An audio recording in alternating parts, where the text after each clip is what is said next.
네, 에스겔 강의 20강 돌아왔습니다. 20강입니다. 에스겔 34장 1절부터 보는 시간 되겠습니다. 에스겔 34장 1절로부터 주의 말씀이 내게 임하여 말씀하시니라. 인자 이스라엘이 목자들을 대적하여 예언하라. 그들에게 예언하여 말하라. 주 하나님이 목자들에게 이같이 말하노라. 자신들만 먹는 이스라엘의 목자들에게 화가 있도다. 목자들이 양머리들을 먹여야 하지 아니하냐. 너희가 살진 양들을 잡아 기름을 먹고 양털로 옷을 입어도 양머리는 먹이지 아니하는도다. 너희가 환자에게 힘을 돋워주지 아니하고 병든 자를 치유하지 아니하며 상한 자를 싸매어 주지 아니하고 쫓겨난 자를 다시 데려오지 아니하며 잃어버린 자를 찾지 아니하였도다. 그 대신 너희가 폭력과 잔인함으로 그들을 다스렸도다. 그들은 목자가 없으므로 흩어졌고 그들이 흩어졌을 때 들의 모든 짐승들에게 먹이가 되었도다. 내 양이 모든 산들과 높은 언덕마다 유리하였으며 정녕 내 양머리가 땅의 모든 지면에 흩어졌으나 그들을 찾거나 찾아 나선 자가 아무도 없도다. 이스라엘이 주님이 오시기 전에 그러니까 신구약 중간기에 이런 상태에 처할 것이다 이런 것을 예언하는 부분이기도 하고 교회 시대 끝에 이스라엘의 상태도 이와 마찬가지이기도 합니다. 그리고 주님이 지상 재림하시기 직전의 상황에서 이스라엘도 이와 같을 것입니다. 왜 그런가? 이스라엘의 하나님께서 참 목자를 예수 그리스도를 주셨죠. 예수 그리스도는 우리 이방인에게는 그리스도 구원자이기도 하지만 이스라엘에게 있어서는 또한 메시아 통치자이죠. 이스라엘의 왕이신 것입니다.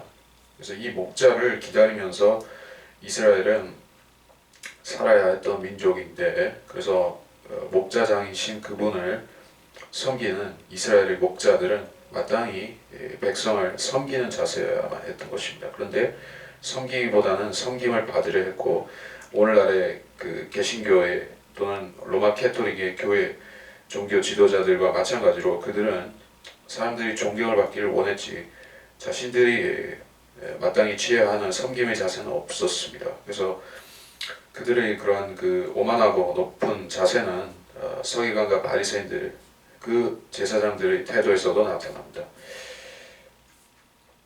그래서 2절에서 목자들이 양머리를 먹여야 하지 아니하는가. 그래서 동양 사상에서는 왕들이 이제 하나님의 명령, 하나님의 임명을 받아서 땅을 통치한다 이렇게 되어 있습니다. 물론 서양에서도 비슷한 왕권 신수설이 등장을 하지만 그것은 사실은 동서양 공통의 사상인 것이요. 왜 왕은 하늘이 내릴 것인가, 왕권 신수인가? 이걸 마치 미개하고 파시즘적이고 그런 쪽으로 생각하고 이제 왕정은 나쁜 것이야, 미개한 것이야, 전 근대적인 것이야 이렇게 얘기를 하지만 사실 그렇지는 않습니다. 하나님께서는 모든 세상 민족들이 배교하고 님롯을 따라서 바벨탑을 쌓았을 때 그들을 버리시고 대신에 칼데아 우르에서 아브라함이라는 한 작은 문파를 시족을 불러내셔서 그들을 히브리인으로 또 유대인으로 번성시키셔서 그들에게 신정국가를 허락하셨죠. 신정국가를 세우신 이유는 그분이 이제 모형적으로 천년왕국 때 예수 그리스도를 통해 이루가실 천년왕국을 모형적으로 성경에 심어 놓으시기 위해서 그렇게 하신 부분이었던 것입니다. 그래서 이스라엘의 왕들은 하나님께서 지명하신 것이고 원래는 왕도 필요하지 않았고 재판관을 세웠었는데 그 재판관을 싫어하고 왕을 요구했습니다. 그래서 주님께서 어쩔 수 없이 왕을 주셨지만 대신에 그 왕도 하나님의 말씀대로 행해야지 율법대로 행해야지 나라도 왕도 번성할 수 있다라고 경고하시는 것이에요. 그래서 이스라엘의 선한 왕들도 있었지만은 대부분이 이제 악한 왕들이 주종을 이루었던 것이요. 이렇게 보면은 이 세상에 선한 목자를 찾아본다는 것은 사실 드문 것이에요. 예. 한국 역사에서도 마찬가지인 것입니다. 백성을 돌보고 백성을 진정으로 염려하는 목자들이 몇 명이나 되겠습니까? 10%, 15, 20% 그렇게밖에는 안 되는 것이에요. 대부분은 자기 입속을 챙기고 자기의 허망한 어떤 신념을 따른다든지 자기 따르는 사람들을 백성보다 더 귀히 여기는 것이요. 3절 너희가 살찐 양들을 잡아 기름을 먹고 양털로 옷을 입어도 양무리를 먹이지 아니했다. 자, 교회도 마찬가지인 것입니다. 이제 목자라는 것은 양들을 영적으로 또 물적으로도 마찬가지로 헐벗지 않게 하는 의무가 있는 것이요. 그것은 그 목자가 예수 그리스도 목자장으로부터 이 땅에서 자신의 양떼를 대신 치도록 위임을 받은 자들이기 때문에 그렇게 하는 것입니다. 근데 그들이 자기들의 그런 위임받은 사실을 망각하게 되면 어떻게 되는 것인가? 물질에 대한 욕심이 생기죠. 교회를 크게 짓고 싶죠. 많은 회중들을 모아서 떵떵거리고 싶은 것이요. 그리고 그들에게서 많은 헌금을 받고 또 교회 세습을 하고 또 이런 식으로 가게 되면은 결국에는 그 인간의 나쁜 죄성에서 나온 그 본성이 있죠. 나는 살고 너는 죽어야 돼. 뭐 이런 식으로 나 살고 너 죽자 하는 식의 극단적 이기주의가 발동하게 되는 것이요. 그것이 교회 안으로 들어오게 되면은 그것이 만몬 숭배와 더불어서 교회를 망쳐놓는 것입니다. 4절에 환자에게 힘을 돋우지 아니하고 병든 자를 치유지 아니하고 상한 자를 싸매주지 않았다. 그래서 예수님께서 초림하셨을 당시 이스라엘은 무수한 그런 고질병자들이 있었던 것을 보게 됩니다. 사실 제사장들은 그런 부분을 치유하라는 역할을 분명히 받았습니다. 그들에게 문둥병에 대한 처우하고 관리하는 법이라든지 여러 가지 질병에 대해서 그들이 해야 되는 대처법들을 다 이제 레기 같은 책에서 알려주셨죠. 그렇게 해서 관리를 해야 되는데 이 제사장들이 그렇게 하질 않았던 것입니다. 그들은 이제 성전을 하나의 성역화 시켜서 그 안에서 제물만 받으려고 또 헌금만 받으려고 했었지 백성들을 거들떠보지를 않았다는 것이요. 그래서 어쩔 수 없이 주님께서 직접 몸소 오셔서 이스라엘이 헐벗은 또 병든 자들을 친히 돌보실 수밖에 없었다. 그래서 천국을 말씀하실 때 폭력으로 탈취한다라고 하신 부분을 잠깐 보겠습니다.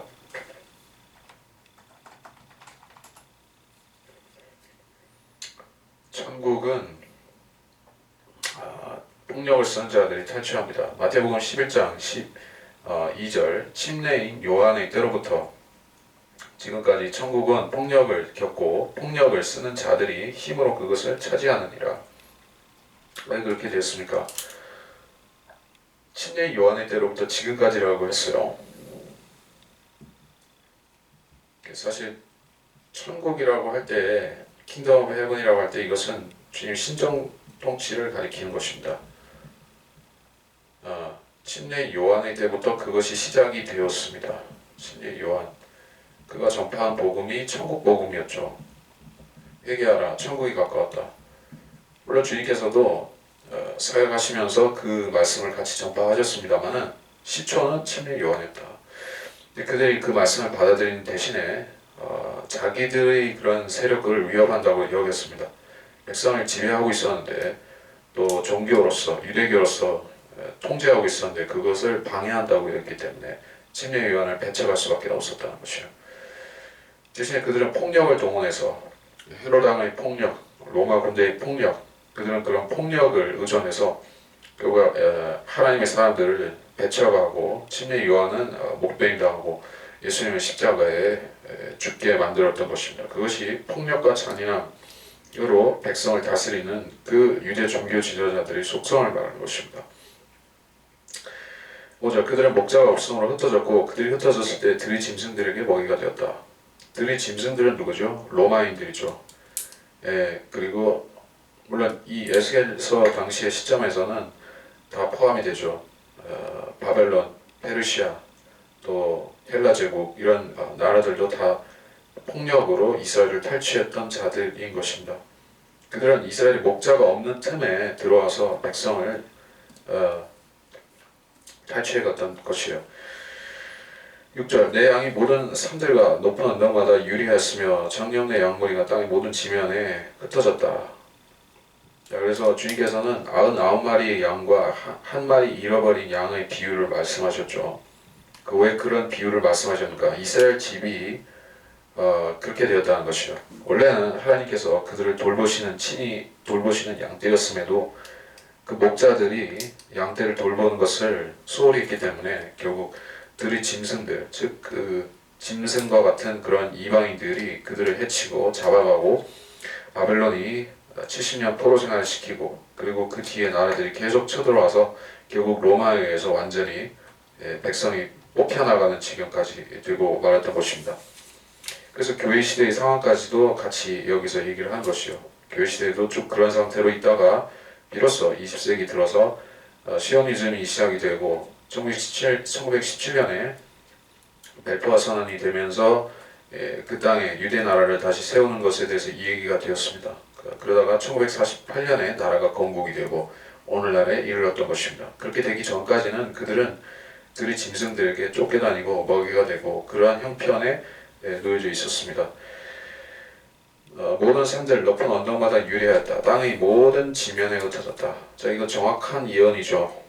이스라엘 즉 유대인들은 바벨론에만 잡혀간 것도 아니고 아시리아에서 잡혀간 것으로 끝난 것이 아닙니다. 그들은 거기서 심지어 그 아시리아에 잡혀간 유대인들은 돌아오지도 못했습니다. 그들은 아마 거기에 눌러 살았거나 더 멀리 흩어졌거나 그렇게 되었을 것이요. 그리고 AD 70년에 또 어떻게 되었습니까? 유대인들이 터전이 완전히 파괴가 되고 예루살렘 성전이 파괴되면서 그들은 전 세계로 그야말로 땅끝까지 흩어지는 지경에 이르게 되었죠. 그래서 땅의 모든 지면에 흩어지고 말았던 것입니다. 오늘 교회 시대의 이스라엘이 역사가 그렇게 된 것을 얘기를 하고 있습니다. 그들을 찾거나 찾아 나선 자가 없다. 유대인들에게 나라를 회복시켜주자고 하는 사람들이 누가 있었습니까? 유대인들 자신 외에는 그런 것을 아무도 요구하는 사람이 없었다는 것이요. 로마인들은 관심이 없었고 유럽 사람들도 관심이 없었고 오히려 그들을 이제 골칫거리로 여겼을 뿐이지 또 예루살렘은 마땅히 이스라엘과 마찬가지로 예루살렘은 마땅히 기독교의 땅이다. 그들의 관점에서는 로마 캐토릭의 땅이다. 그렇게 주장을 했었던 것이지 유대인에게 돌려주자는 것이 없었습니다. 모슬렘들도 나을 것이 하나도 없었죠. 그들도 역시 유대인들을 쫓아내고 이스라엘 땅을 자기들 것으로 삼고자 했었던 것입니다. 7절 그러므로 너희 목자들아 주의 말을 들으라. 주 하나님이 말하노라. 내가 살아있거니와 분명히 내 양무리가 약탈물이 되었고 내 양무리가 들의 모든 짐승들에게 먹이가 된 것은 목자가 없었으며 또 내 목자들이 내 양무리를 찾지도 않고 자신들만 먹고 내 양무리는 먹이지 아니했기 때문이라.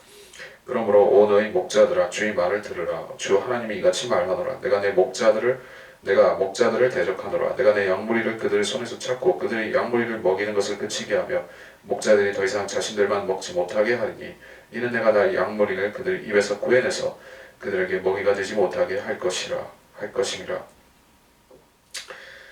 네, 계속해서 목자들에 대해서 경고를 하고 있습니다. 백성이 잘못 오도되는 것은 결국 목자들이 잘못하기 때문인데 모든 원리가 그렇습니다.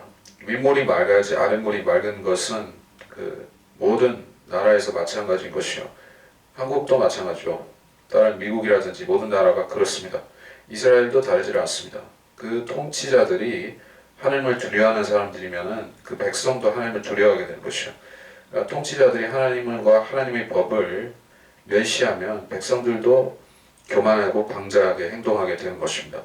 그러면 그들의 교만이 패망의 선봉이 되어서 결국에 나라가 망하게 되는 것이요. 뿐만 아니라 그 백성들에 대해서 그 통치자들이 자비를 보이지 않게 되는 것이요. 하나님께서 그들의 마음을 완악하게 만들어서 백성을 학대하게 만드는 것입니다. 그래서 이스라엘이 바벨론에 잡혀가기 전의 상황이 그렇게 되었습니다. 이들은 마치 소돔과 고모라 같은 악한 상황에 이르러서 더 이상 구제받을 수 없는 상황까지 가고 말았던 것입니다. 그래서 그 통치자들이 목자들이 백성을 잡아먹는다 이렇게 먹이가 되는 것처럼 묘사를 하고 있죠. 자, 백성들의 숫자와 그 군대의 숫자는 모든 목자들, 통치자들의 자부심입니다. 그래서 그들은 이제 백성을 자기들의 소유물로 곧잘 생각을 하는 것이에요. 그래서 한국 사람들도 마찬가지고 모르는 나라 사람들도 국력이라고 했을 때 GDP, 이 나라의 국민 소득이 얼마냐, 또 백성이 인구 증감이 어떠냐, 머리 숫자가 어떠냐 이런 식으로 해서 그 나라의 권세가 결정이 되죠.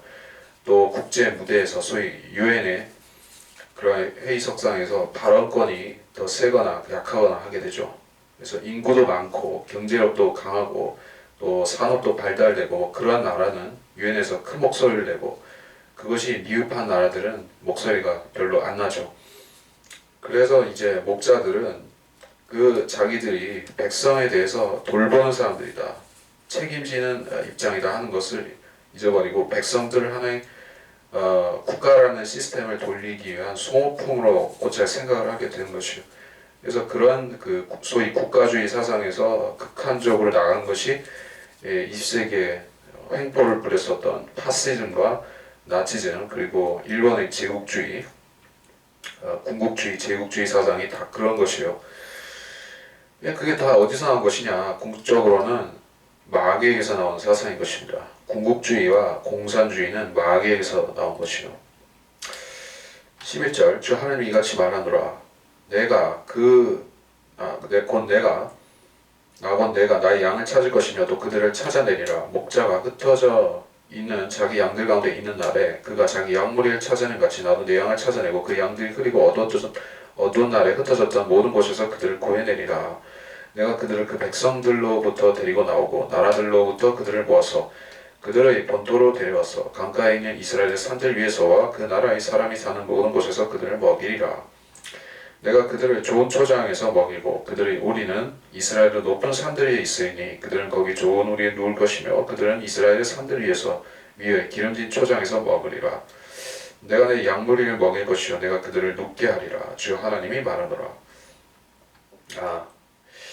하나님이 이스라엘을 회복시킨다는 메시지를 이렇게 양무리를 찾아내고 회복시킨다라고 이렇게 비유적인 말씀으로 하셨죠. 이게 언제 이루어지는 것이냐? 초림에서부터 사실 이 역사가 시작됐죠. 주님께서 이 지상에 오셔서 하셨던 일은 잃어버린 주님의 양떼를 모으고 그들을 감싸고 회복시켜주고 치유시켜주고 하는 일들을 하신 것이죠. 그것이 바로 주님이 선포하신 왕국복음과 그에 딸린 그런 기적과 능력의 역사들이 바로 그런 것이었습니다. 그것은 이스라엘 민족을 이제 치유하시는 역사였던 것이요. 그래서 쭉 이 묘사들이 초림에서부터 이게 해당이 된다는 것을 알게 되는데 단지 초림으로 끝나는 것은 아닙니다. 왜냐하면 초림 때 다 끝난 것이 아니죠. 주님께서 하셨지만은 이스라엘은 회복이 결국 됐습니까? 아니 못됐죠.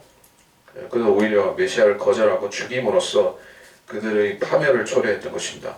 그래서 이스라엘의 나라도 회복되지 아니하고 백성도 다시 모여지지 아니하고 오히려 온 세상으로 흩어지는 비극이 발생하고 말았었던 것이죠. 그러면 끊어졌던 이스라엘의 회복의 사역을 주님께서 다시 이어서 하셔야 되는 것입니다. 그것이 언제이냐? 천년왕국이 시작되면 그렇게 된다. 지금 교회 시대에는 아직 그렇지를 못하고 천년왕국 때 그것이 비로소 된다 하는 것입니다. 그래서 13절에서부터는 쭉 천년왕국에 그렇게 된다 하는 얘기들을 하고 있습니다. 그들을 그 백성들로부터 데리고 나온다. 그 이방인들로부터 데리고 나온다.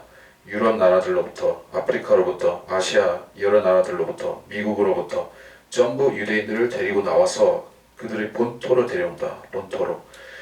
이게 1948년 이래로 그렇게 된 것은 이 부분적인 사역입니다. 부분적인 역사인 것이요. 지금 유대인이 100% 자기들 본토에 돌아가 있습니까? 아니죠. 2천만 명의 전 세계 2천만 명 정도의 유대인들이 산다고 하는데 그 가운데서 실질적으로 이스라엘에 들어가서 사는 유대인들은 뭐 몇백만이라고 합니까? 500만인가 600만인가 하여튼 이 30% 정도밖에는 안 되는 것이요. 다 돌아오려면 아직 많이 남았습니다. 특히 미국 같은 나라에는 유대인들이 거기도 만만치 않게 수백만이 살고 있죠. 자, 그렇기 때문에 이 예언은 현재 진행 중이고 이것이 완료되는 시점은 지상 재림 때라는 것을 알아야 될 것입니다. 강가에 있는 이스라엘 산들, 요단강가, 이스라엘의 강가는 요단강이죠. 강가에 있는 이스라엘의 산들 위에서 그 나라의 사람이 사는 모든 곳에서 그들을 먹인다.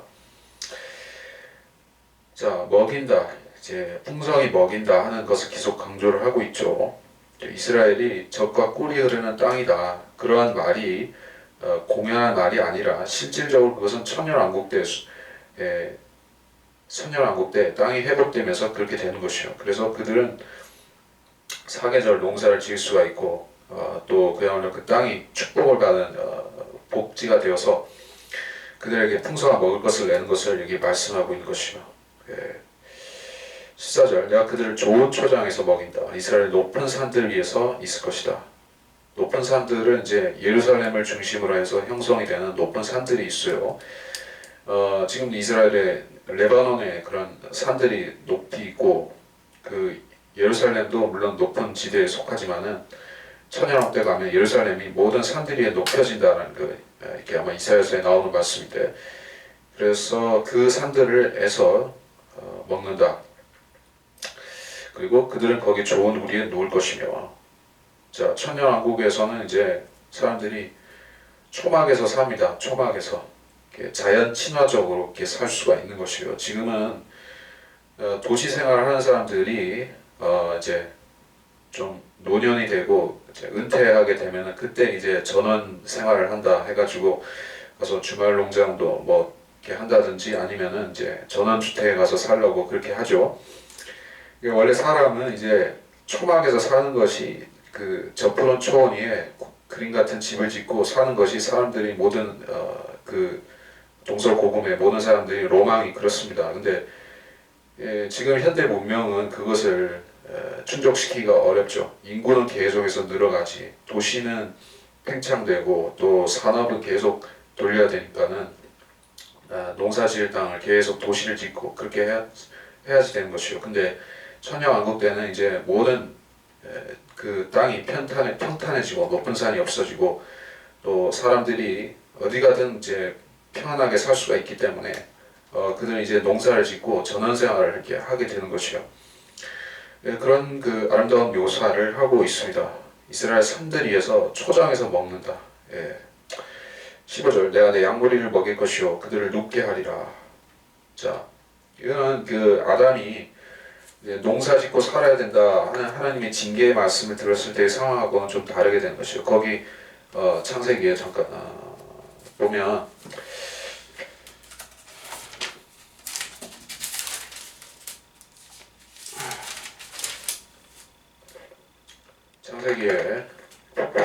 창세기 3장 17절부터 또 하나님께서 아담에게 말씀하시기를 내가 내 아내의 음성에 경청한 까닭에 내가 내게 명하여 말하기를 너는 그것을 먹지 말라고 한 그 나무의 열매를 먹었으니 너로 인하여 땅은 저주를 받고 너는 너희 전생에 동안 고통 중에서 소산을 먹으리라. 고통 중에서 농사를 짓되 그것이 수고롭고 수고 이상의 고통을 준다는 게 얘기예요. 땅은 내게 가시나무와 엉겅퀴를 낼 것이요 넌 들의 채소를 먹을 것이며 내가 땅으로 돌아갈 때까지 내 얼굴에 땀을 흘려야 빵을 먹으리니 이는 내가 땅에서 취해졌음이라. 가시나무와 엉겅퀴는 이건 사람이 식량으로 쓰는 것이 아니고 사람을 번거롭고 힘들게 만드는 것이죠. 그러니까 이게 농사 짓는 게 즐거운 게 아니에요. 뭐 즐겁게 생각하면 즐거울 수 있지만은 굉장히 번거롭고 수고스럽고 힘들고 짜증도 나고 또 이게 실패할 수도 있으니까는 굉장히 리스크도 있고 그런 일이 되었습니다. 그런데 이제 천년왕국 때는 그런 일이 없죠. 해충이 있습니까? 뭐 무슨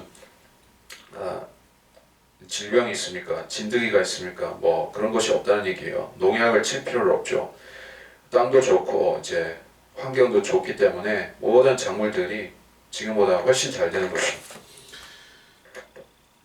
그래서 그들은 이제 쉬면서 농사를 지을 수가 있는 것이죠. 쉬면서 목축도 하고 농사도 짓고 그렇게 삽니다. 16절 내가 잃어버린 자를 찾을 것이요 쫓겨났던 자를 다시 데려오고 상한 자를 싸매주며 병든 자를 강건케 해주리라. 그러나 나는 살찌고 강한 자를 멸할 것이며 심판으로 그들을 먹이리라. 너희로 말하자면 오 내 양불이야 주의 하나님 이같이 말하노라. 보라 내가 송아지와 송아지 사이와 순양과 순염소 사이에서 심판하노라. 좋은 꼴을 먹은 것이 너에게는 작은 일로 여겨져서 너희는 너희 꼴이 남은 것을 너희 발로 밟아야만 하느냐. 깊은 물을 마신 것이 작은 일로 여겨져서 남은 물을 너희 발로 더럽혀야만 하겠느냐.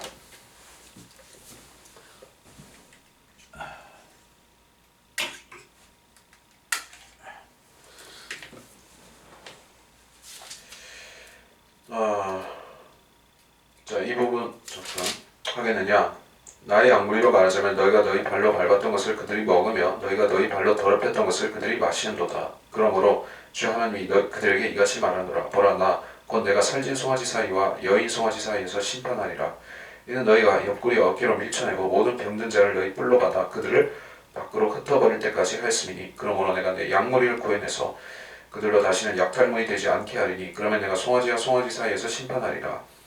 내가 한 목자를 그들이 세우면 그가 그들을 먹이리니 곧 나의 종 다윗이라. 그가 그들을 먹일 것이요 그가 그들의 목자가 되리라. 나는 그들이 하나님이 되고 내 종 다윗은 그들 가운데 통치자가 되리라. 나 주가 그것을 말하였노라. 자, 계속해서 천년왕국에 대한 말씀이 이어지고 있습니다. 16절에서 강한 자, 살진 자를 멸하고 심판할 것이다. 이런 말씀이 되고 있죠. 자, 이것은 이스라엘이 전체적으로 그 천년왕국에 들어가는 것이 아니라 일부는 멸망하고 일부는 천년왕국에 들어가는 상황을 얘기를 하고 있는 것이죠. 유대인 가운데 어떤 자들은 천년왕국에 못 들어갑니다. 지금 이 땅에 살고 있는 2천만 유대인들 가운데 일부만이 그들 중에 일부만이 복된 천년왕국에 들어가게 될 것이요. 그리고 상당수는 그들이 대환란 때 적그리스도를 추종하다가 심판을 받아서 지옥에 갈 것입니다. 유대인들이 그렇다는 얘기예요. 물론 이방인들도 형편은 다르지 않지만은 유대인들도 그렇다는 얘기입니다. 그래서 이스라엘의 회복은 거저되는 것이 아니라 대환란이라는 과정을 거쳐야 된다는 얘기예요. 그리고 그 과정에서 탈락자들이 발생하는데 그들이 바로 살찌고 강한 자들, 즉 초림 당시의 그 상황을 놓고 말하자면 서기관과 사두개인과 바리새인들 이런 부류들은 지옥에 간다는 얘기와 같습니다. 그런 종교인들, 그들이 지옥에 가는 사람들이고 그들에게 학대받는 사람들, 또 무지한 사람들, 그러나 진리를 사모하고 또 치유를 소망하는 사람들이 있는데 그 사람들은 낙원에 들어간다는 얘기를 하고 있습니다. 17절 너희로 말하자면 오늘 양불이야 내가 송아지와 송아지, 순양과 순염소 사이에서 심판한다.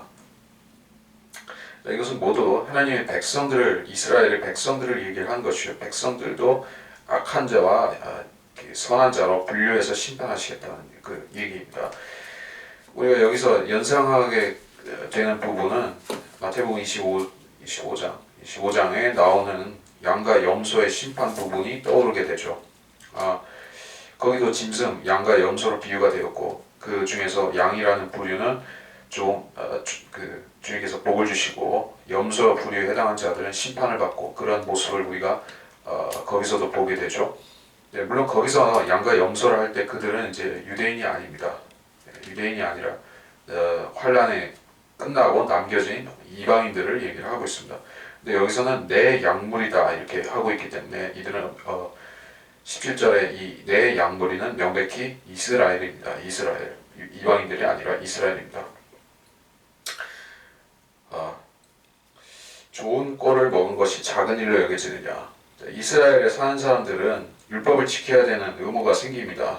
그 땅에 이방인들이 살지라도 그들은 율법을 지켜야 될 의무가 있습니다. 왜냐하면 팔레스타인이라는 그 지역의 그 땅은 하나님의 땅이기 때문에 유대인이 살든 이방인이 살든 그들이 거기서 반드시 하나님의 법대로 살아야만 되는 것이요. 그렇게 안 살면 그들은 쫓겨나는 것입니다. 그래서 적과 꿀이 흐른 그 좋은 땅에서 복을 받으며 사는 유대인들이 그들이 이제 이방인들처럼 착취하고 억압하고 부자들이 나타나서 가난한 자들을 삼키고 그들을 멸시하고 이런 일들이 벌어진 것이요. 소위 말해서 인류 역사에서 영원히 풀리지 않는 하나의 숙제이기도 한 빈부격차라는 것이 여기서 언급이 되고 있는 것이요. 이제 가진 사람들은 좀 양보를 하고 좀 못한 사람들, 못 사는 사람들에게 조금 양보도 하고 이렇게 해야 되는데 그걸 하지 않는다는 것이요. 오히려 끝없이 억압하고 또 오히려 끝없이 자기들의 욕구를 채우려고 하기 때문에 망하기까지 그들은 자기들의 욕심을 멈추지 않는다는 것을 이게 언급하고 있습니다. 자, 그래서 소위 말해서 이렇게 백성들 가운데서 이스라엘 백성들 가운데서 갑질을 하는 자들이 나타나서 그들이 진리를 외면하고 행동하는 것을 보게 됩니다. 근데 백성과 백성 사이에서 벌어진 일은 사실은 이스라엘의 그 목자들과 재판관들과 또 제사장들과 이런 사람들이 전담해서 해결을 봐야 되는 것인데 그들이 가진 자 편에 가담해서 권력의 편에 가담해서 불의한 재판을 하기 때문에 결국 하나님이 직접 나서서 심판하시는 것이다. 이게요. 그래서 22절 내가 내 양무리를 구해내서 다시는 약탈물이 되지 않게 한다. 내가 한 목자를 세우겠다. 23절에 내가 한 목자를 그들 위에 세우면 그가 그들을 먹이는데 곧 나의 종 다윗이라. 자, 다윗이 죽었지 않습니까? 근데 다윗이 부활한다는 얘기를 하고 있죠. 명백히 그 얘기를 하고 있습니다. 나의 종 다윗이라. 다윗이 미래에 부활해서 천년왕국에 들어가면 거기서 통치자가 된다는 얘기를 하고 있습니다. 그래서 그 다윗은 이스라엘의 왕권의 상징과도 같죠. 주님께서는 다윗의 뿌리요, 다윗의 씨요 이렇게 되는 것이죠. 주님의 명칭이 그렇고 또 주님이 통치하시는 보좌도 다윗의 보좌죠. 뭐든지 이스라엘에서 왕권을 상징하는 것은 다 다윗으로 통합니다. 다윗. 그래서 그 다윗 자체가 그 사람이 돌아와서 이스라엘의 통치자가 되는 것을 얘기를 하고 있습니다. 다윗이라는 왕은 참 그의 인생의 행적 전체가 다 그리스도의 초상화 같이 많은 것들을 모형으로 보여주고 있는 사람이죠. 그리고 솔로몬과 그의 그 후계자인 솔로몬과 더불어서 이스라엘의 천년왕국의 상태를 예표적으로 그의 통치를 통해서 보여주고 있기도 하죠. 그렇기 때문에 다윗이 실제로 돌아온다는 것은 이제 이스라엘 사람들의 입장에서는 이제 과거의 그러한 정의롭고 올바른 상태의 왕국으로 돌아간다는 것을 말하는 것입니다. 24절 나중은 그들의 하나님이 되고 내 종 다윗은 그들 가운데 통치자가 되리라. 그러니까 지금은 이스라엘의 하나님이 아니시냐. 그러니까 이것은 마치 이방인들이 창조주로서의 하나님은 그들이 믿을 수 있지만은 그들의 민족의 하나님을 주장할 수는 없는 상황이 지금이죠. 지금 그 한국 사람이 어떤 한국 사람이 예수 그리스도를 개인적으로 믿었다 하면 그 사람은 하나님의 아들이 되죠. 자녀가 되죠. 성령의 내주를 통해서 그는 하나님의 가족 안으로 들어온 것이죠.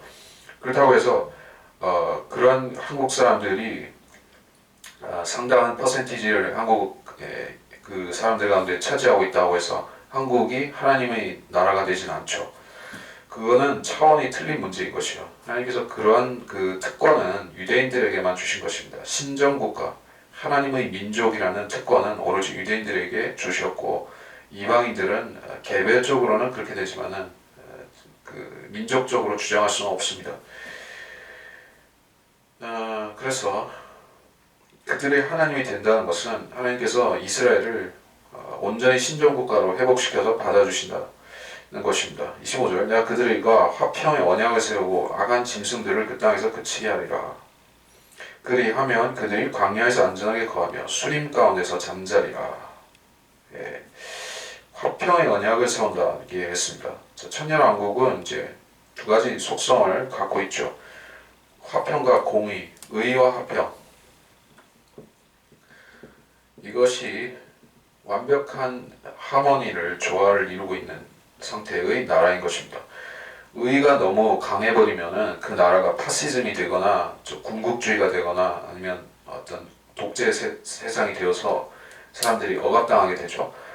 그리고 의를 너무 약화시키고 화평만 강조하다 보면 그 세상이 이제 질서가 없게 무질서하고 어지러워져서 사람들이 이제 질서를 희고하게 되죠. 너무 무질서하다. 좀 누가 현명한 사람이 나타나서 좀 질서를 잡아줬으면 이렇게 되는 것이요.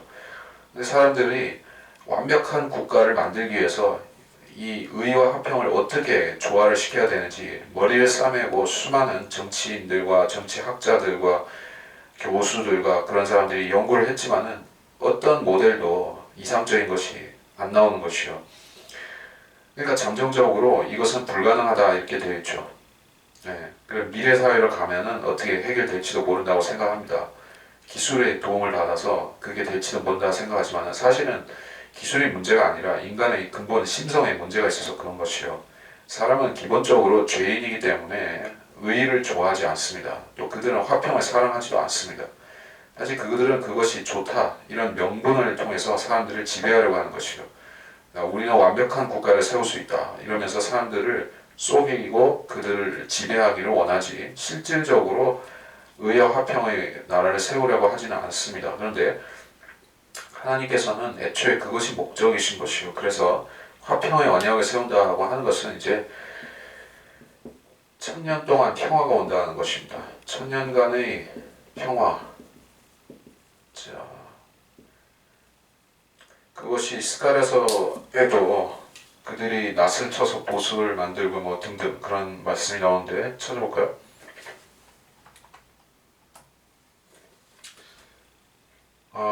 칼들을 쳐서 보습을 만든다. 이사야서 2장 4절에도 있고 미카서 4장 3절에도 있네요. 미카서 4장 3절을 보면 그가 많은 백성 가운데서 심판하시며 먼 곳의 강한 민족들을 책망하시리라. 또 사람들은 그들의 칼들을 쳐서 보습을 만들고 그들의 창들을 쳐서 낫을 만들 것이라. 이 민족이 저 민족을 대적하여 칼을 들어올리지 아니할 것이며 그들이 더 이상 전쟁을 배우지 아니하리라. 이 지상에 전쟁이 없는 완벽한 평화가 오게 된다는 것이요. 그리고 그 평화의 근거는 주님이 철장으로 다스리는 철장 통치 때문에 가능한 것입니다. 자, 지금의 그 20세기 중반 이후로 지금까지 세상은 어떻게 해서 3차, 4차 세계대전이 연이어서 안 일어나고 그나마 어떤 좀 잠잠한 상태로 우리가 살고 있는지 아십니까? 미국이라는 소위 세계 경찰의 역할을 자임하고 있는 나라가 이게 세계 권력을 잡고 있기 때문에 그것이 가능한 것이죠. 물론 그들이 누리고 그들이 행사하고 있는 그 세계 권력이라는 것은 주님이 앞으로 재림하셔서 다스리실 그 어마어마한 통치와 그 권력에 비하면은 아주 세발의 피에 불과하죠. 주님께서는 지금 현재 미국이 행사하고 있는 세계 패권의 수백 배보다 더 강력한 철장 통치를 행하실 것이요. 그러니까 주님이 통치하시는 그 세상에서는 아무도 주님의 통치에 이의를 제기하거나 대들거나 반란을 일으키거나 그런 식으로 감히 꿈꿀 수가 없는 것이요. 그러니까 지금도 그렇죠. 미국이라는 나라를 대적해서 자기들 멋대로 이렇게 핵무기를 만든다든지 여러 가지 그 방해 그런 그 사보타주 행위를 하려고 하다가 나라들이 뒤집혀지고 망하고 그렇게 되는 것을 우리가 20세기부터 지금까지 숱하게 보아왔었죠. 리비아의 카다피가 그랬었고 이라크의 사담 후세인이 그렇게 되었습니다. 그리고 어쩌면은 조만간에 북한의 김정은이도 그런 그 비슷한 운명을 따라갈 수도 있을 것입니다. 왜 그렇게 되느냐? 하나님께서 이제 미국이라는 나라에 지금 교회 시대 끝에 여러 가지 그 세계를 운영하는 부분을 하나님께서 맡겨놓으신 것이 있기 때문에 그렇게 되어지고 있는 것이요. 어떤 권세도 하나님이 내리시고 하나님이 위탁 안 하신 권세가 이 지상에는 없는 것입니다. 하지만 그 미국이라는 나라도 지금 흔들흔들 하고 있죠. 그들이 그렇게 세상을 완벽히 장악하는 것 같이 보였지만은 이렇게 곳곳에서 누수들이 물들이 새 나오고 터져 나오고 있죠. 그리고 그것이 이제 점점 간격이 벌어지면서 이 세상을 지탱해 왔었던 이 체제가 붕괴될 것 같은 위기의식을 수많은 사람들이 느끼고 불안감을 얘기를 하고 있습니다. 그러나 이제 천년왕국 때 주님이 통치하신 세상에서는 그런 염려 자체를 할 필요가 없습니다. 주님의 통치는 최소 1000년을 그대로 지속되기 때문에, 그리고 그 뒤에 어떤 소란과 전쟁이, 고가 마국의 그 전쟁이 잠깐 있지만은 그러고 나서 또 영원한 평화가 이어지기 때문에 걱정할 것이 없습니다. 그런 얘기예요. 그들이 25절, 그들이 광야에서 안전하게 거하고 수림 가운데서 잠잘 것이다. 아까 얘기했지만은 이제 사람들이 이제 추위, 더위, 소나기, 우박, 이런 것들을 걱정해가지고 야외에서 활동을 하는 게 제약을 받는 지금 같지가 않습니다. 지금은 특히 한국 같은 나라는 참 이 중국이라는 나라 때문에 힘들게 되어 있죠. 수시로 바람을 타고 이제 미세먼지, 초미세먼지, 황사 이렇게 종류별로 골고루 몰려오는 것이요. 산업이 그쪽에서 발달을 하다 보니까는 어쩔 수 없이 되는 것이지만은 얼마나 짜증이 나는 일입니까? 불과 10년, 20년 전까지만 하더라도 중국이 본격적으로 산업화가 덜 되었던 그 시점만 하더라도 우리는 이런 걱정이 없이 마음껏 야외 활동하면서 살았던 시절이 있었지 않습니까? 그런데 지금 우리는 그걸 못하게 된 것이요. 우리가 이런 이게 힘든 세상을 점점 살아가면 갈수록 천년왕국의 그런 깨끗한 환경, 좋은 그 이상적인 환경을 우리가 꿈꾸면서 살아도 되지 않겠느냐 하는 것이요. 우리가 성경을 모르는 사람들이라면은 그런 소망이 없겠지만은 우리는 성경을 아니까, 그런 세상이 도래한다는 것을 아니까 우리는 바라고 살 수 있는 입장이라는 얘기요. 자, 26절.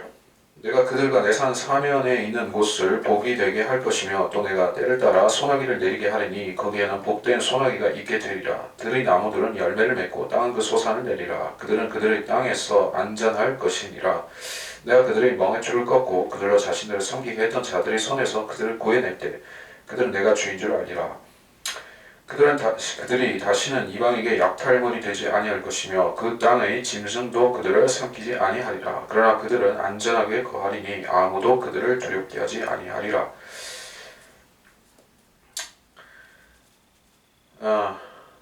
그들과 산 사면에 있는 곳들을 보게 되었다.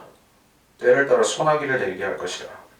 자, 이 소나기는 그러니까 동남아나 이제 이런 해양성 기후나 이런 곳에 가면 수시로 소나기가 내리죠. 소나기는 예측이 안 되는 것입니다. 근데 그러한 소나기 말고 복된 소나기가 있게 된다는 것이요. 자, 건기가 있고 우기가 있으면 어떻게 됩니까?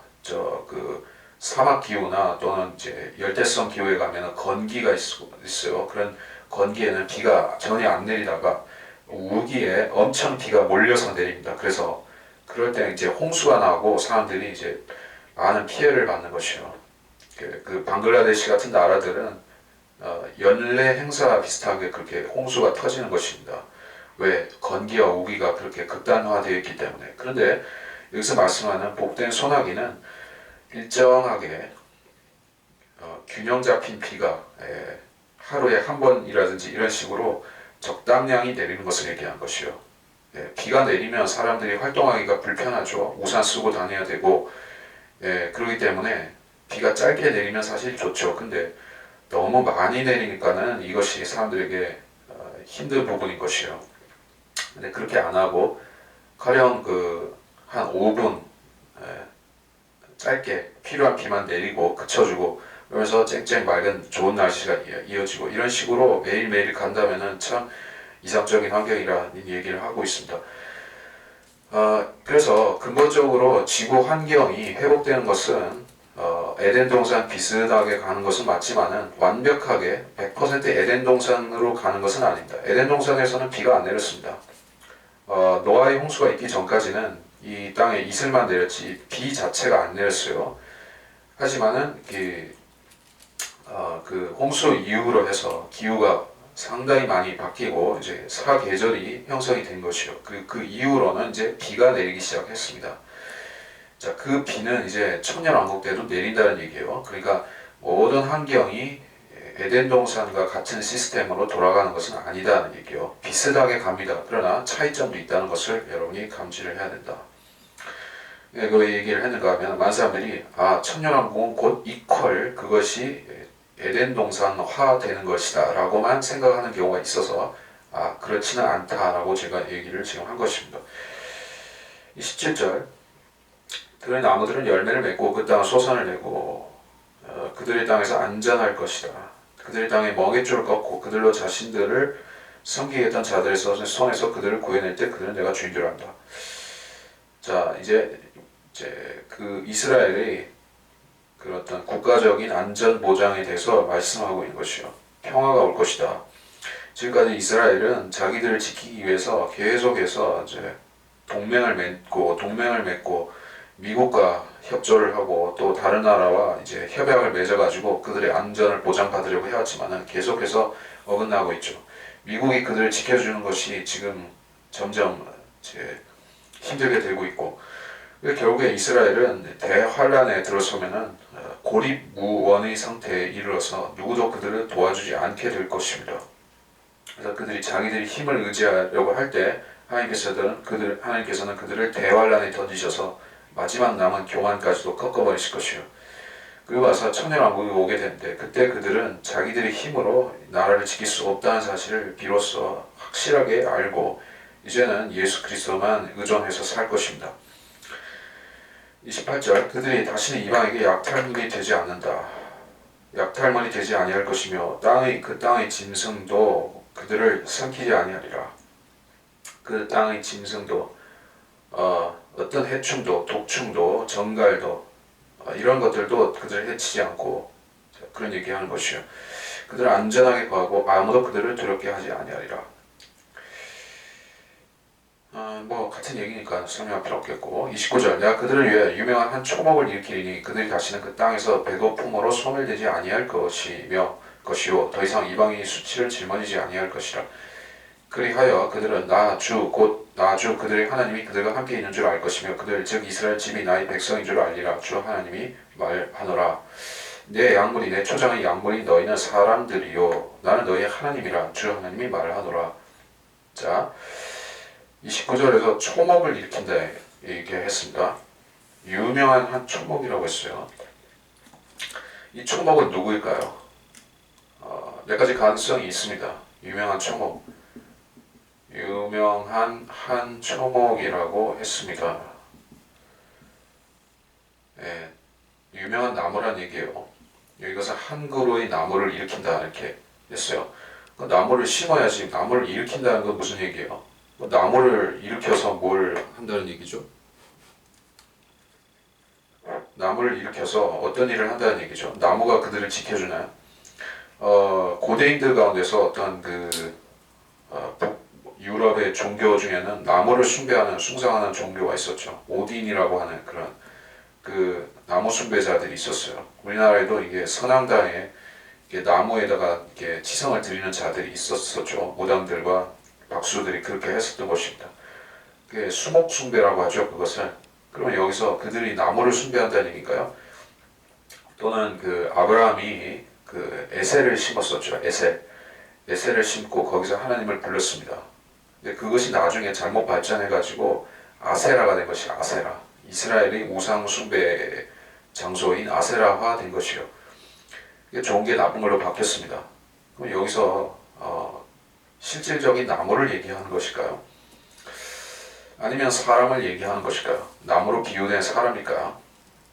그렇다면 이것은 사람이라는 가능성이 사람이고 이것은 지도자, 통치자라는 가능성이 매우 높은 말씀이겠죠. 나무 자체라기보다는. 왜냐하면 이 말씀이 앞에 쭉 보던 맥락 자체가 양떼를 얘기했지만 그것이 백성이었다. 31절에서도 그렇게 해석을 해주시고 있기 때문에 이 나무도 사람이라고 보는 것이 맞겠죠.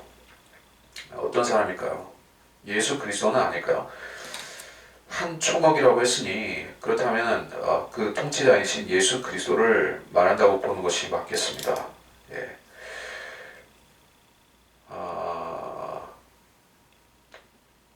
예수 그리스도. 자, 주님께서는 이제 자신을 가지라고 말씀하셨죠. 가지.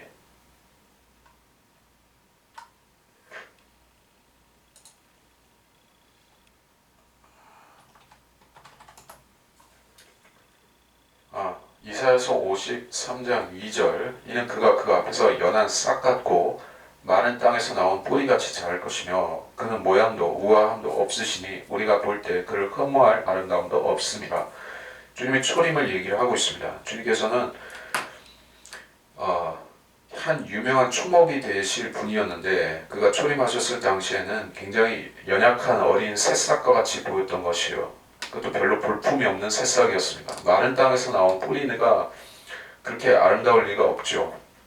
대단히 볼품도 없고 잡초들 속에 섞여 있어서 별로 티가 나지 않고 우아하지도 모양도 없다는 것을 말씀하고 있었던 것입니다. 그런데 주님께서 이렇게 모습을 완전히 황골탈태 수준으로 영광스러운 모습으로 나타나신 것을 여기서 한 초목이 된다, 유명한 한 초목이라고 말씀하시는 것이냐, 그렇게 보여주는 것입니다. 주님께서 얼마나 유명하십니까? 그는 천년왕국에서 제일 유명한 분이죠. 제일 유명한 분. 예수 그리스도밖에 없죠. 누가 그만큼 유명할 수가 있겠습니까? 지금의 세계인들 가운데서 거의 모르는 사람이 없는 존재를 얘기를 한다면 누가 있을까요? 윈스턴 처칠? 절대 아니죠. 레이건도 아니죠. 조지 W 부시? 절대 아니죠. 아니면은 교황 요한 바오로 2세? 그나마 좀 많은 사람들이 알죠. 그러나 전 세계 사람들이 빠짐없이 다 아는 사람은 없습니다. 마호메트도 택도 없습니다. 모르는 사람 천지인 것이죠. 하지만은 예수 그리스도는 모르는 사람이 거의 없는 것이죠. 지금도 그렇죠. 다 사람들이 그분을 권위를 인정하지 않기 때문에 그렇지 모르는 것은 아닙니다. 많은 사람들이 예수 그리스도 누군지 알고 있어요. 하지만 그분의 통치와 그분의 그 재림에 대해서 믿지는 않습니다. 널리 알려주신 분, 2000년 동안 복음이 전파되면서 수많은 사람들이 입에 회자되었던 그분, 그 유명한 분, 그 초목을 여기서 얘기를 하고 있습니다. 그들이 다시는 땅에서 배고픔으로 소멸되지 아니할 것이요. 바벨론 포로 잡혀갈 때 그랬었고 그 뒤에 로마에 잡혀갈 때도 그랬었고 그 땅이 짓밟혔을 때 그들은 배고픔으로 소멸되었던 것입니다. 더 이상 이방의 수치를 짊어지지 아니하리라. 이방으로 잡혀가지 않을 것이다. 이게요. 40절 그들은 나 주 그들의 하나님이 그들과 함께 있는 줄 알 것이며 그들 이스라엘 집이 나의 백성인 줄 알리라. 자, 또 강조하고 있습니다. 하나님이 그들과 함께 있는 것을 이제까지 유대인들은 표적을 통해서 믿어왔었죠. 하나님께서 그들에게 계속적으로 표적을 행사하시면서 표적을 보여주시면서 너희는 하나님의 백성이다 하는 사실을 상기시켜 왔던 것입니다. 그럼 지금 이스라엘은 표적으로 인도를 받고 있는 상황입니까? 아니면 없습니까? 지금 이스라엘에게는 표적이 없습니다. 물론 어떤 간접적인 부분들은 있죠. 전쟁에서 승리하게끔 하나님께서 인도하셨던 부분이 있고 그런 것은 전부 간접적인 것입니다. 그런데 모세가 행사했던 표적이라든지 선지자들이 나타낸 표적이라든지 사도들이라든지 이런 식으로의 표적은 없습니다. 이스라엘에. 그러니까 이스라엘은 하나님의 존재를 별로 믿지 않게 된 것이에요. 이것은 우리가 똑똑하기 때문에 우리 민족성이 우월하기 때문에 우리가 IQ가 높기 때문에 우리가 노벨상을 많이 받은 민족이기 때문에 우리가 이렇게 전 세계에서 부강한 나라를 이스라엘이라는 나라를 만들고 잘 나가고 있는 것이 아닐까. 그들은 그렇게 생각하고 있는 것이요. 그래서 실질적으로 유대인들이 지금 본토에 사는 그 유대인들이 대부분이 종교를 믿지 않는 사람들, 즉 무신론자들이 주종을 이루고 있는 것이요. 그들 가운데서 유대교를 그나마 유대교라도 믿는 사람들이 소수인 것입니다. 왜 그렇게 되었습니까? 표적으로 인도를 못 받고 있는 것이요. 31절 내 양물이 내 초장의 양물이 너희는 사람들이요 나는 너희 하나님이라. 사람들이다. 이제 혹시 오인할까봐 하나님께서 설명을 해 놓으셨습니다. 예, 물론 우리가 감으로 캐치는 했지만 하나님께서 재확인하신 것이요. 예수님께서도 제자들에게 비유를 통해서 말씀하시다가 제자들이 머리를 극적거리면서 그게 무슨 뜻이냐라고 이렇게 서로 의논하거나 할 때 주님께서는 분명한 의미를 설명해 주시곤 했었죠. 가령 나사로의 죽음을 말씀하시는 대목에서 그가 잠들었다라고 하시니까 제자들이 그가 잠들었으면 낫겠나이다 하면서 얘기를 하니까 주님께서는 아니다, 그가 죽었다라고 분명하게 이제 설명을 하시는 것을 볼 수가 있죠. 자, 그런 것을 우리가 연상할 수가 있습니다. 35장으로 넘어가도록 하겠습니다. 또 주의 말씀이 내게 임하여 말씀하시니라. 인자가 네 얼굴을 세이산에 대적하여 두고 그것에 대하여 예언하여 그것에게 말하라. 주 하나님 이같이 말하노라. 보라, 세이산아, 내가 너를 대적하노라. 내가 너를 향하여 내 손을 펴서 너를 심히 황폐하게 하리라. 내가 내 성읍들을 상망하게 하리니 내가 황폐하게 될 것이요. 그러면 너는 내가 주인 줄 알리니. 이는 내가 영접하는 증오를 가졌고 그들의 재난의 때에 그들의 죄악이 마지막에 이르렀을 때 칼의 힘으로 이스라엘 자손의 피를 흘렸기 때문이라. 주 하나님이 말하노라. 그러면 내가 살아있는 한 너를 피에 예비하리니 피가 너를 쫓으리라. 내가 피를 미워하지 아니하였으니 피가 너를 쫓으리라. 내가 세이산을 심히 황폐하게 만들고 거기서 나가는 자와 들어온 자를 끊으리라. 내가 그의 산들을 그의 살해된 자들로 채우리니 내 언덕들과 내 골짜기들과 내 모든 강들에 칼로 살해된 자들이 쓰러지리라. 내가 너를 영속적으로 황폐케 하리니 내 성읍들이 회복되지 못하리라. 너희는 내가 주인 줄 아니라. 네가 말하기를 이 두 민족과 이 두 나라는 내 것이 되리니 우리가 그것을 차지하리라 했도다. 그러나 주가 거기 있었느니라. 그러므로 주 하나님이 말하노라. 내가 살아있는 한 내가 네 증오를 그들에게 행사하였던 바 너희 분노와 너희 시기에 따라 내가 행하리니 내가 너를 심판할 때 그들 가운데서 나 자신을 알게 하리라. 자, 세일산에 대해서 말씀하신다라고 했을 때 이것은 에돔이죠. 에돔은 야곱의 형님이죠. 사실은 이스라엘과는 이제 혈족의 관계에 있는 백성이기도 한데 그들은 그 이스라엘을 대대로 대적하고 그들을 그 뒤통수를 노리는 그런 악한 일을 했었던 민족이었던 것입니다. 그래서 바벨론에 잡혀갈 때도 그런 뒤에서 뒤통수 치는 짓을 했었고 그 뒤에도 했었습니다. 그리고 나중에는 헤롯 왕이 이 지역에 왕권을 장악하면서 이스라엘을 먹어버렸었죠. 지금 그 지역에는 요르단이라는 이슬람 왕국이 세워져 있죠. 이슬람 베두인 족속들이 세운 그런 이슬람 나라가 거기에 있습니다. 에돔의 지역에 지금 그 요르단이 있습니다. 그리고 그 요르단의 남쪽에 있는 광야에는 셀라, 또 페트라라고 불리는 그 고대 나바테아 왕국의 유적지가 있는데 역시 에돔 사람들이 거기 살았었던 흔적인 것이에요. 이 사람들이 무슨 문제가 있습니까? 그들이 에돔의 씨로서 이스라엘에 대해서 열등감과 분노와 증오를 여전히 품고 있다는 것이요. 그들의 DNA 속에 그것이 아직도 남아 있습니다. 그리고 그것은 이슬람의 교리를 통해서 더욱 강화된 형태로 표출되고 있습니다. 그래서 요르단이라는 나라가 이스라엘이 건국 초기에는 덤비다가 이제 2차 중동 전쟁에서 또 그 뒤에도 이제 이스라엘이 점점 세지니까는 이제 찍소리를 못 하고 있기는 한데 지금 이스라엘이 강하기 때문에 못 덤비는 것이에요. 그들 나라는 모슬렘들이 원래 가진 그 속성대로 약해지면은 언제든지 이스라엘을 넘보고 치려고 하는 존재인 것입니다. 자, 그 얘기를 하고 있습니다. 그래서 대환란 때 이스라엘이 연약해지면 그 국력이 땅으로 떨어지면은 결국 에돔 사람들이, 즉 요르단 사람들이 와서 이스라엘을 약탈하고 괴롭히고 죽이고 그런 나쁜 짓을 할 것이라는 얘기를 이렇게 하고 있습니다. 그래서 5절에 그들의 재난의 때라고 했을 때 이것은 물론 이제 바벨론 잡혀가는 그 부분을 역사적으로 얘기하는 것이지만 예언적으로는 이스라엘이 포위되고 잡혀가는 그 일이 대환란 때 있을 것인데 그때 이 에서족이 나서서 설치다가 패망할 것을 얘기를 하는 것입니다. 살아있는 한 너를 피해 예비한다. 피가 너를 쫓을 것이다. 내가 살아있는 한 너를 피해 예비하리니, 즉 이스라엘 자손의 피를 흘린 것에 대해서 두고두고 갚겠다라고 말씀하시는 것입니다. 8절에 내가 그의 산들을 그의 살해된 자들로 채우리니. 자, 이 살해된 자들은 누구에게 살해될 것이냐? 자, 적그리스도가 와서 다 죽일 것입니다. 적그리스도가 와서 유대인들을 죽이고 그 다음에는 이제 그 주변의 나라들에 있는 사람, 그 주변 족속들도 다 죽일 것이에요.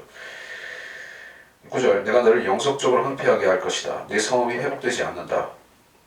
자, 그럴 수밖에 없죠. 에돔 지역 전체가 드넓은 지역이 이제 불못과 그에 딸린 그 황폐한 지역으로 바뀔 것이에요. 불못 아시죠? 불못. 천년왕국 때 불못이 에돔에 생긴다고 하는 것이요. 다른 데가 아니라 에돔에 생깁니다. 그러니까 국토의 태반이 이제 그 불바다가 되는 것을 생각하시면 얼마나 끔찍합니까?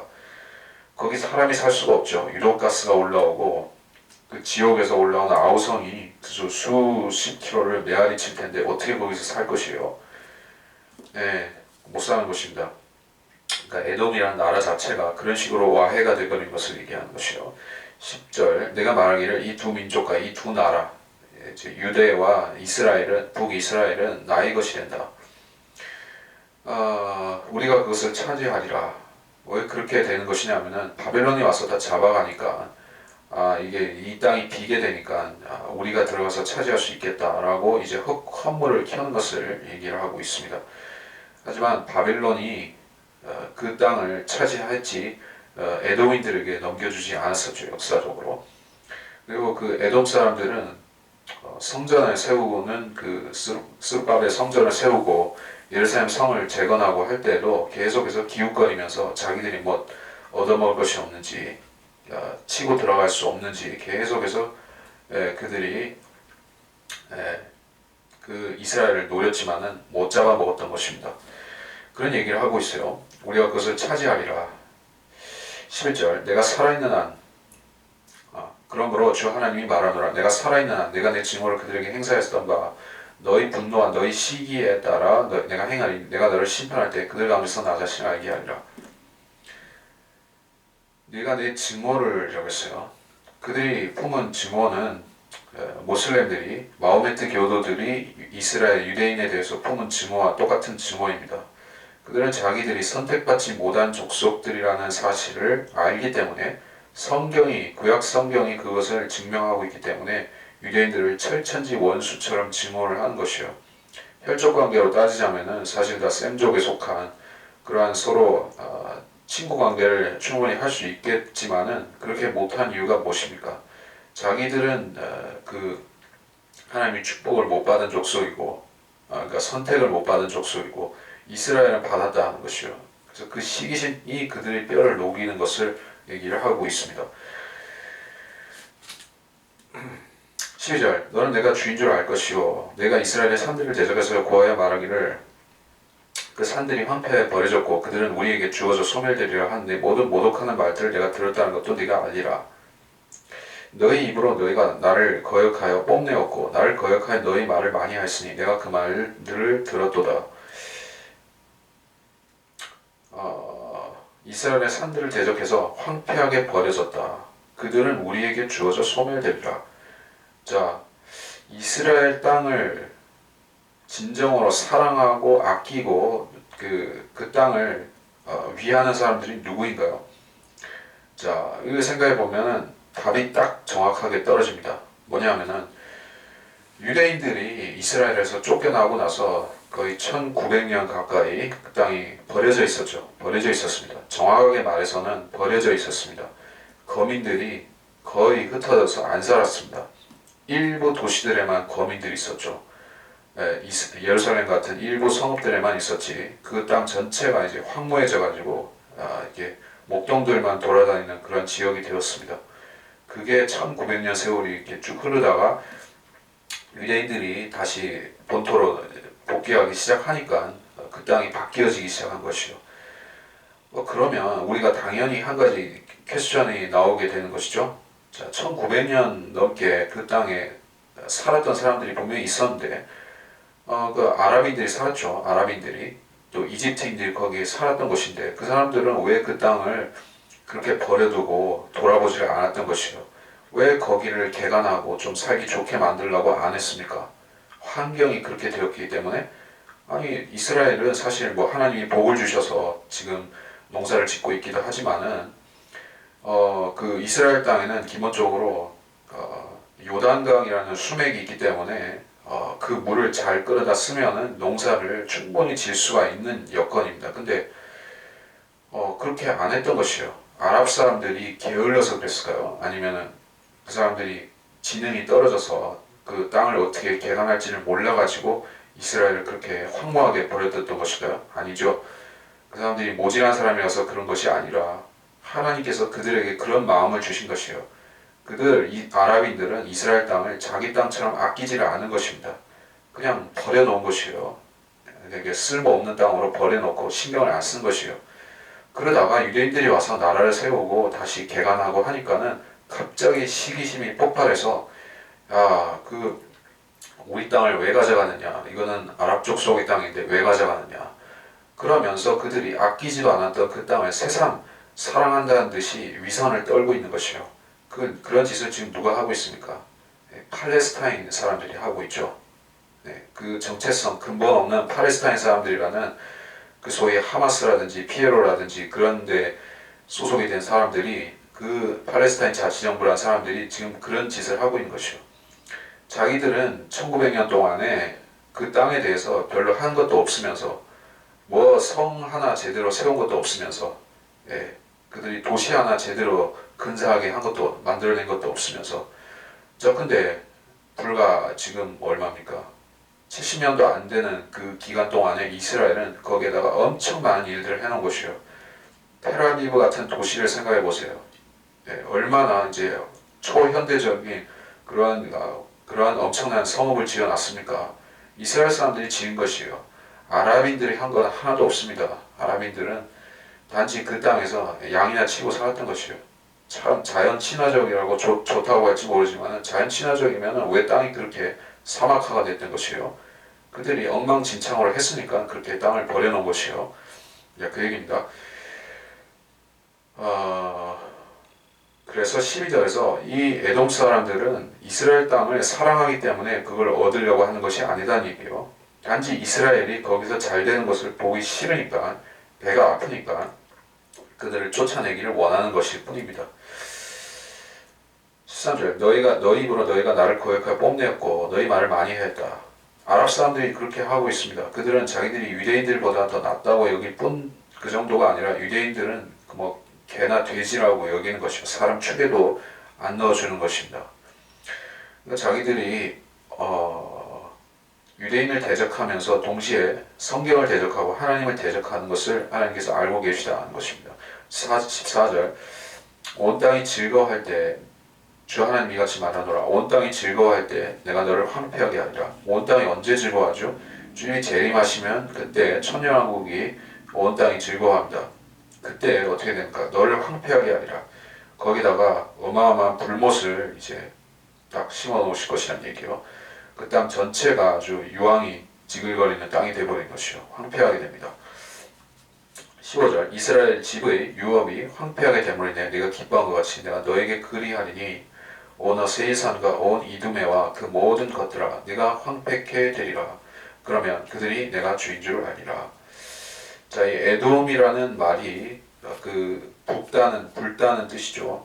그 아담이 지어진 흙도 붉은 흙이었었죠. 그리고 불다는 의미는 바벨론하고 연결되고 바빌론은 로마하고도 관련이 있습니다. 그래서 그 히브리어에서 이제 에돔이라고 하는 뜻은 이제 그 로마를 가리키는 하나의 암호, 시그널처럼 이렇게 적용이 되는 경우가 있습니다.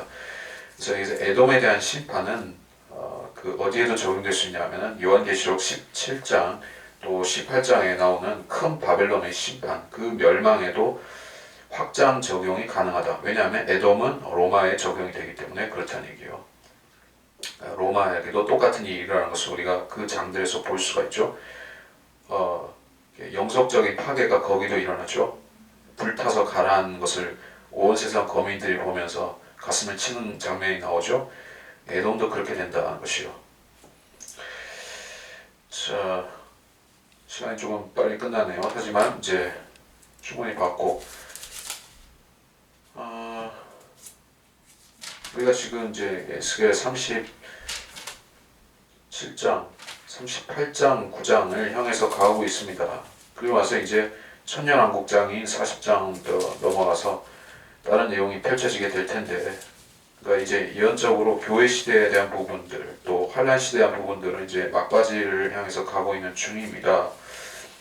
그래서 제가 제일 중점을 둬서 잘 다뤄야 된다고 생각하는 부분이 이제 에스겔 38장과 39장입니다. 거기에 두 번의 전쟁, 두 가지 전쟁이 등장하고 있는데 그중 하나는 3차 세계대전이요. 또 다른 하나는 이제 4차 세계대전을 거기서 말씀을 하고 있기 때문에 그 피터 라크만 목사님 같은 경우에는 에스겔 38장을 4차 세계대전이라 그리고 39장을 3차 세계대전, 즉 그것을 이제 그 아마겟돈 전쟁이다 이렇게 해석을 하고 있습니다. 근데 그 결론적으로 그렇게 하지만은 많은 해석의 경향이 에스겔 38장은 이중 적용이 되는 것을 많이 얘기를 합니다. 즉 이 전쟁은 아마도 환란 시대, 즉 칠령 환란이 시작하는 부분에 일어날지도 모른다 이렇게 얘기를 합니다. 그 전쟁이 이제 이스라엘을 성전을 짓게 만들고 환란이 시작되게 하는 그 7년 평화조약과 관련이 되는 그런 전쟁인 것처럼 보여진다는 얘기예요. 그렇다면 그 전쟁은 자연히 3차 세계대전이 되겠죠. 그 전쟁이죠. 그래서 많은 사람들이 지금 한국에서 3차 세계대전이 일어날까 봐서 많은 사람들이 떨고 있습니다. 또 많은 사람들이 불안을 토로를 하고 있죠. 이제 핵전쟁 나면 어떡하지? 이제 한반도가 핵전쟁이 시작이 되고 이제 3차 세계대전이 일어나서 이렇게 되면은 우리 어떡하지? 이렇게 얘기들을 많이 하고 있죠.